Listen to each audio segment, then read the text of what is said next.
Bismillahirrahmanirrahim. Assalamualaikum warahmatullahi wabarakatuh.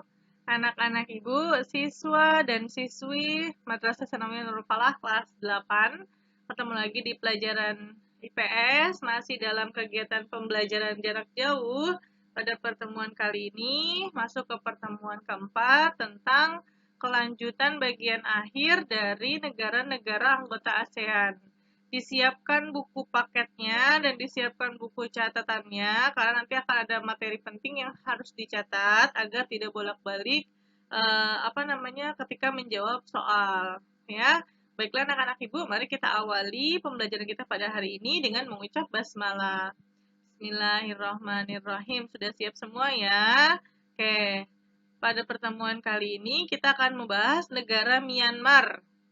Kemarin sudah 6 negara yang Ibu jelaskan, dari mulai Indonesia, Brunei Darussalam, Laos, Kamboja, kemudian Malaysia, dan Singapura. Nah, pada pertemuan kali ini kita akan membahas tentang negara Myanmar. Nama resminya Republik Sosialis Uni Myanmar, ibu kotanya Naypyidaw. Pemerintahannya republik, kepala negaranya presiden. Ini sama seperti Indonesia, sudah republik dan kepala negaranya presiden. Bahasa yang digunakan bahasa Burma, agama mayoritas Buddha, Hindu, Kristen, dan Islam. Mata uangnya kyat, lagu kebangsaannya Kabang Makya, hari kemerdekaannya 4 Januari 1948. Jadi 3 tahun setelah Indonesia merdeka. Kalau Indonesia merdeka 45, Myanmar merdeka 4 Januari 1948. Keadaan alamnya, sebelah utara berbatasan dengan Tiongkok, sebelah timur berbatasan dengan Laos dan Thailand, sebelah selatan berbatasan dengan Laut Andaman, sebelah barat berbatasan dengan Teluk Benggala dan India. Myanmar dengan Tiongkok dan India dibatasi oleh puncak pegunungan Himalaya. Jadi puncak pegunungan tertinggi di dunia yang memisahkan antara Myanmar, Tiongkok, dan India. Sumber daya alam yang dimiliki Myanmar yaitu pertanian, perikanan, perkebunan, dan pertambangan. Hasil pertaniannya berupa padi, biji-bijian, kapas, tebu, kacang wijen, kolong, dan buncis. Nah, di sini yang menjadi catatan khusus adalah Myanmar merupakan negara pengekspor kayu jati. Jadi dia banyak memiliki hasil sumber daya alam berupa kayu jati. Hasil tambangnya berupa timah, tembaga, batu bara, minyak bumi, gas, dan seng. Ya. Iklim. Nah, wilayah Myanmar dibagi menjadi 2 wilayah iklim. Ini satu-satunya negara di Asia Tenggara yang memiliki iklim subtropis. Jadi dia satu negara tapi ada 2 iklim. Wilayah selatannya beriklim tropis, sedangkan wilayah utaranya beriklim subtropis. Jadi ini ingat ya, dari 10 negara ASEAN, Myanmar merupakan satu-satunya negara yang memiliki 2 iklim. Myanmar bagian selatan beriklim tropis, sedangkan Myanmar bagian utara beriklim subtropis. Bentang alam wilayah Myanmar didominasi kawasan hutan, jadi banyak hutan, sekitar 52% yang menghasilkan kayu. Makanya negara ini mengekspor kayu jati karena kawasan besar negaranya itu berupa hutan. Negara Myanmar memiliki 2 sungai besar, yaitu Sungai Irrawaddy dan Sungai Salwan. Wilayah Myanmar dibagi menjadi 4 wilayah, yaitu Pegunungan Utara, Pegunungan Barat, wilayah dataran rendah, dan plato. Jumlah penduduknya sekitar 54.409.800 jiwa. 54.409.800 jiwa pada tanggal 1 bulan 2020 atau pada bulan 1 2020 yang berasal dari ras Mongoloid ya, dan memeluk agama Buddha mayoritas 89%. Dan selebihnya agama lain. Bahasa yang digunakan adalah bahasa Myanmar. Perekonomiannya bertumpu pada sektor agraris atau sektor pertanian, sekitar 65% penduduknya bekerja sebagai petani. Ekspor Myanmar berupa beras, kacang, ikan, udang, kayu, dan karet. Sedangkan impornya baja, mesin kendaraan, suku cadang, dan lain-lain. Ya. Oke, selanjutnya negara Singapura. Nama lengkapnya Republik Singapura atau Republic of Singapore. Ibu kotanya Singapura, bentuk pemerintahannya republik, kepala negaranya sudah presiden, sama seperti Indonesia dan Myanmar dan negara lainnya. Kepala pemerintahannya berupa Perdana Menteri. Agamanya Buddha, mayoritas Kristen, Islam, Tao, Hindu, dan Konghucu. Tao itu Taoisme ya, atau percaya pada benda-benda goib. Bahasa resminya bahasa Inggris, Cina, Melayu, dan Tamil. Mata uangnya dolar Singapura. Jadi Singapura ini sudah punya mata uang sendiri, mata uangnya dolar Singapura. Hari kemerdekaannya 9 Agustus 1965. Lagu kebangsaannya Majulah Singapura. Secara astronomis, Singapura terletak di antara 1,11 derajat lintang utara sampai 1 derajat 28 derajat lintang utara. Jadi dia deket nih sama Indonesia. Ya, Singapura merupakan negara pulau yang tidak memiliki perbatasan darat dengan negara lainnya. Jika dilihat dari perbatasan lautnya, Singapura berbatasan dengan Malaysia di sebelah utara yang dipisahkan oleh Selat Johor. Sedangkan di sebelah selatan berbatasan dengan Indonesia dan di sebelah timur berbatasan dengan Laut Cina Selatan. Jadi dia dekat-dekat tetangga sama Malaysia, tetangga juga sama Indonesia. Singapura beriklim tropis.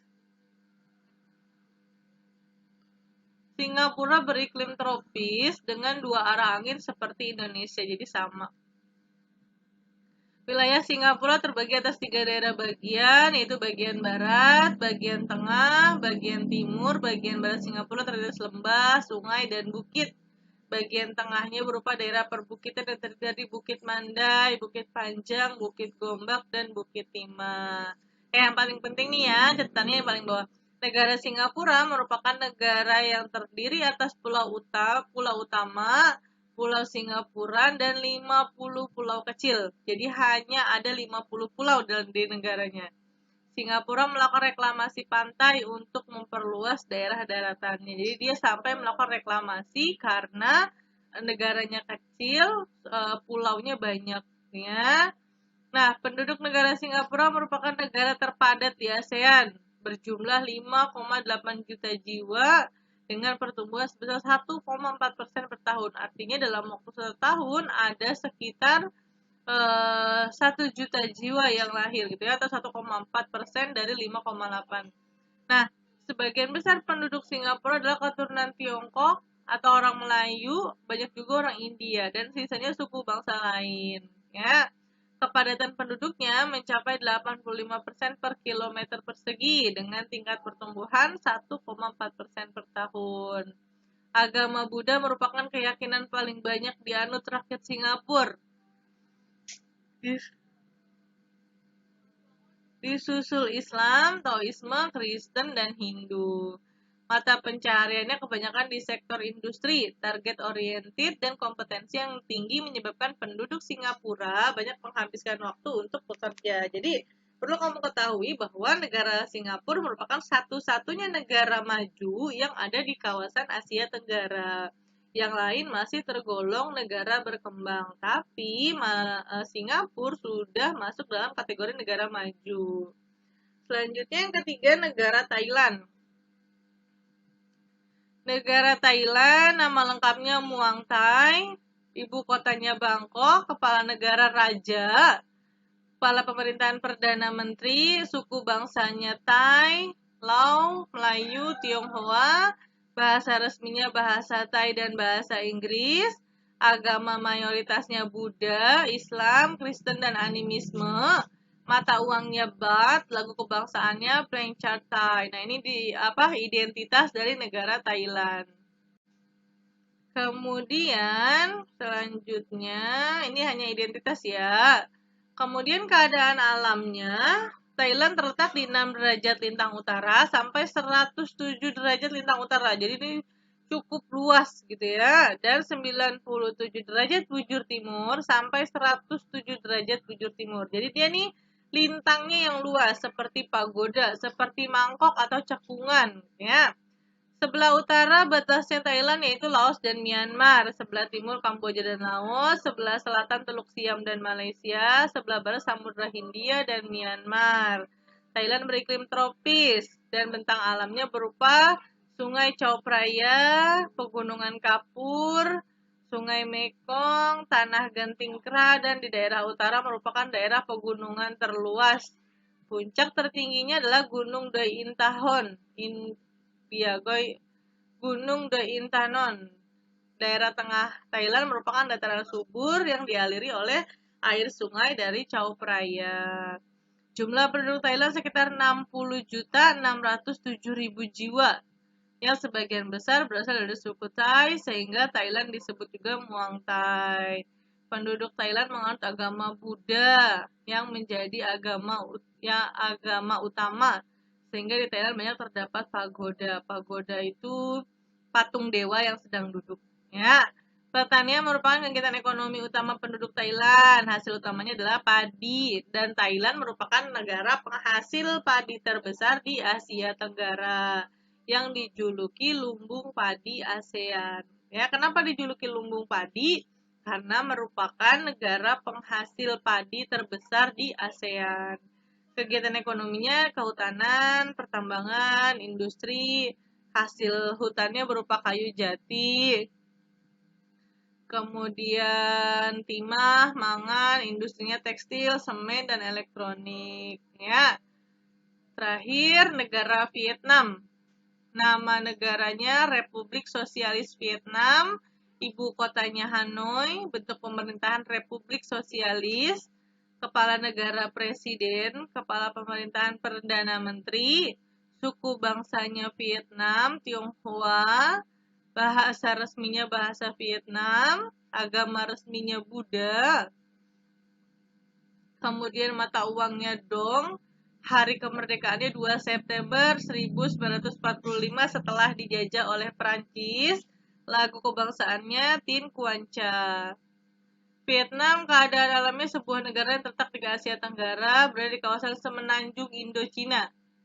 Berada di antara 8 derajat lintang utara sampai 22 derajat lintang utara. Vietnam beriklim tropis, jadi sama seperti Indonesia. Vietnam terletak di semenanjung Indochina yang bergunung-gunung dan mempunyai 3 dataran rendah yang luas. 2/3 wilayah Vietnam terdiri dari pegunungan dan dataran tinggi. Hanya sekitar lembah Sungai Merah yang tanahnya subur. Kemudian banyak gunung ya, terdapat tanah tinggi Tonkin Timur yang ketinggiannya lebih dari 1000 meter di atas permukaan laut.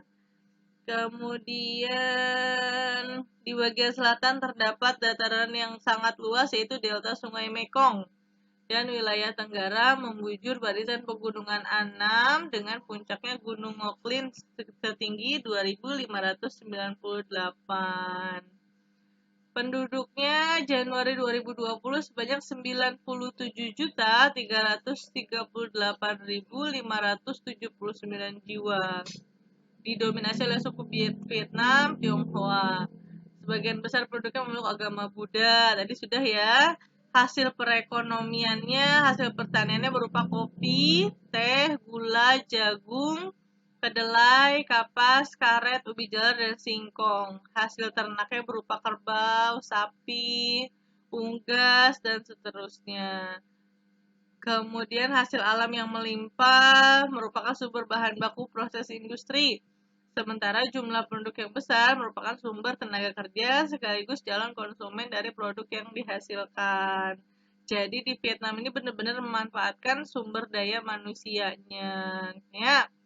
Kemudian ekspor utamanya adalah beras, karet, kopi, tebu, batu bara, biji logam, semen, dan ikan. Sedangkan impornya berupa makanan, hasil industri, minyak, petrokimia, gandum, dan lain-lain.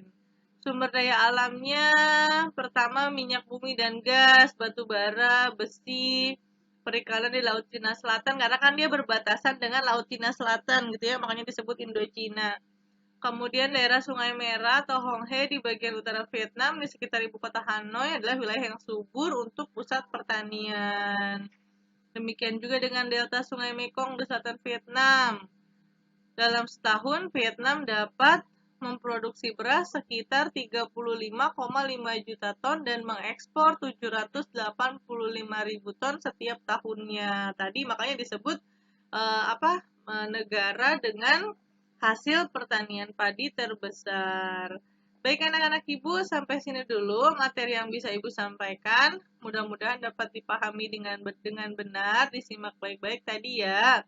Jika belum jelas bisa di playback lagi atau bisa WA Ibu dan Ibu akan bantu menjelaskan lebih detail. Seperti biasa ada latihan soal sebanyak 5 soal yang harus dikerjakan. Tolong dikerjakan dengan sebaik-baiknya karena sudah kelas 8. Kurang lebihnya mohon maaf. Salam kangen dari Ibu. Mudah-mudahan kita segera bertemu. Terima kasih. Assalamualaikum warahmatullahi wabarakatuh.